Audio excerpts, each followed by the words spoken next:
Dear brothers and sisters, क्या आपको कोई अपने इशारे पर नचा सकता है? क्या कोई आपको कंट्रोल कर सकता है? नहीं। चलिए मैं अपनी बात को कुछ और अल्फाज में, क्या आपको कोई अपने वश में कर सकता है? नहीं। शायद मेरी आज की छोटी सी कहानी सुनने के बाद आप मेरी बात को बेहतर तरीके से समझ पाएंगे। मैं हूं सलीम सरफरोश और आप सुन रहे हैं 75 डेज 75 स्टोरीज की एक और मजेदार कहानी। तो चलिए शुरू करते हैं।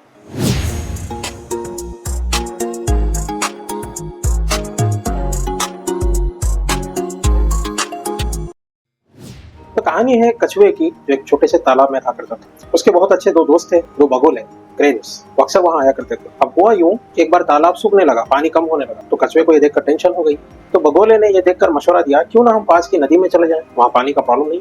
तो कछुए ने कहा, यह सफर मेरे लिए तो बहुत मुश्किल है। बगोलों ने कहा, देखिए हम दो बगोले एक मजबूत लकड़ी को अपनी चोंच में दबा लेते हैं, आप उसी लकड़ी को अपने मुंह से कस के पकड़ लीजिए और कुछ ही देर में उड़कर हम वहां पहुंच जाएंगे। तो ये आइडिया कछुए को बहुत पसंद आया। जैसा तय हुआ था वैसे ही हुआ। जैसे ही ये लोग उड़ने लगे अपनी मंजिल की तरफ, एक गांव से जब वो गुजरे तो लोग देखकर ताज्जुब हो गए कि कछुआ उड़ रहा है।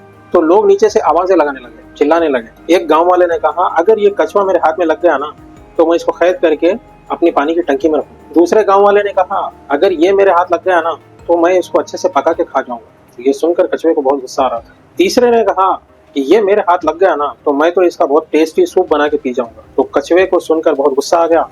उसने कहा, तुम लोग मेरी खाक खाओगे। और जैसे ही गुस्से में ये कहने के लिए कछुए ने अपना मुंह खोला, जाहिर बात है लकड़ी उसके मुंह से छूट गई और वो बेचारा नीचे गिरकर अपने अंजाम तक पहुंच गया। कहानी बहुत ही पुरानी, बहुत ही छोटी सी, बहुत ही सिंपल है। उसका सबक भी बहुत ही पुराना और बहुत ही सिंपल है।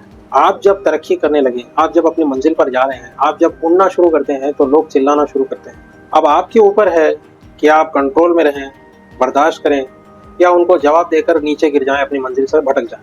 देखिए, लोगों का काम है कहना, लोगों को आप कंट्रोल नहीं कर सकते। मिसाल के तौर पे कोई स्टूडेंट है, अपने एग्जाम की तैयारी कर रहा है, कोई एम्प्लॉय है, अपने जॉब में लगा हुआ है, कोई बिजनेसमैन है, अपनी बिजनेस की तरक्की के लिए वो काम कर रहा है, और कोई भी ऐरा गैरा इंसान आता है और कुछ कड़वी बात सुनाकर चला जाता है और हम उसके बदले में अपना ही काम बिगाड़ देते हैं। तो लिहाजा इस तरीके से वो इंसान हमें कंट्रोल कर चले जाता है। तो लोगों की जबान हम रोक नहीं सकते, लेकिन क्या हमारे कंट्रोल में है? हमारा रिएक्शन। हमें अपने रिएक्शन को कंट्रोल में रखना है। उम्मीद है आज की कहानी से आपको कुछ ना कुछ पॉजिटिव सीखने के लिए मिला।